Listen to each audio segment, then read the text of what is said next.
Hello again, and thank you for coming back. This will be my entry-level investor talk.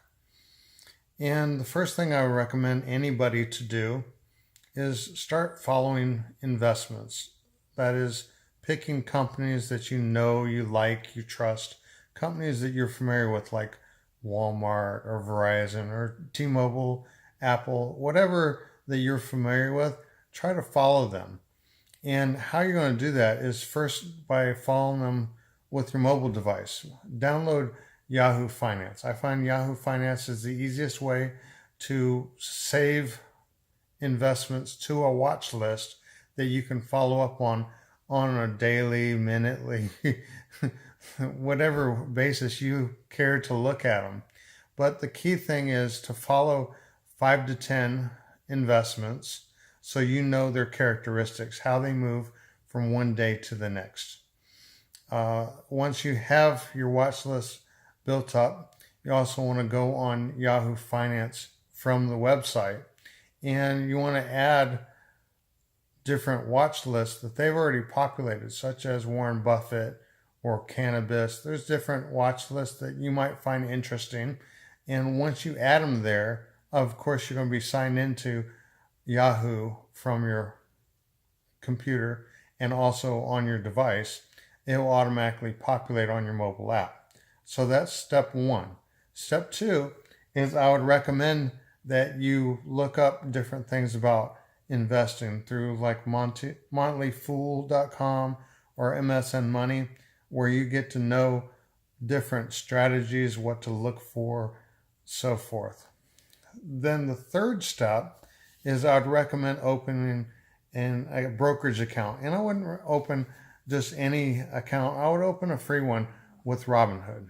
The reason why is because there's no commissions with Robinhood. So for the average everyday person that has $100 to invest, well, you can buy, say, 2 shares of Verizon that's going for $55 a share.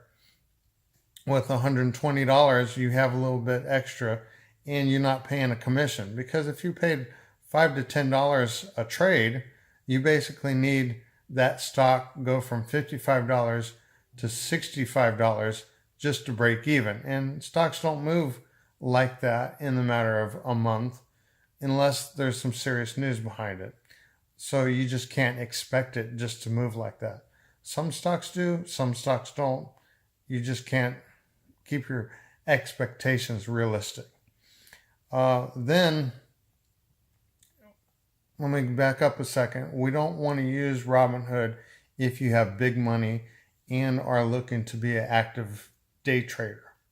However, for the entry-level person, it's a great way to buy a few stocks, ETFs, exchange-traded funds, and just learn about investing from actually putting your own money to work.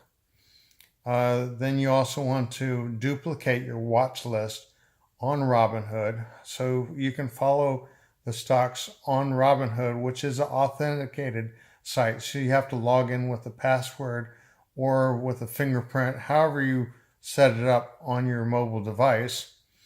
And finally, the last part of opening the account is funding an account, putting money into the account.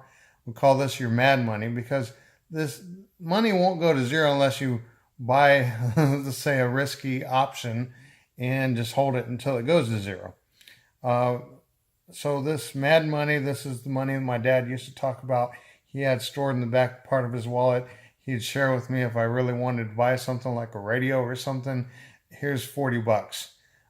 So this is money that you're okay with if you didn't do anything with it, but you'd be really happy if we doubled it in a matter of a month or two or a couple of years. So that's the first part of my investing basics video. I hope you enjoyed it, and please like, share, comment. I'd love to hear from you.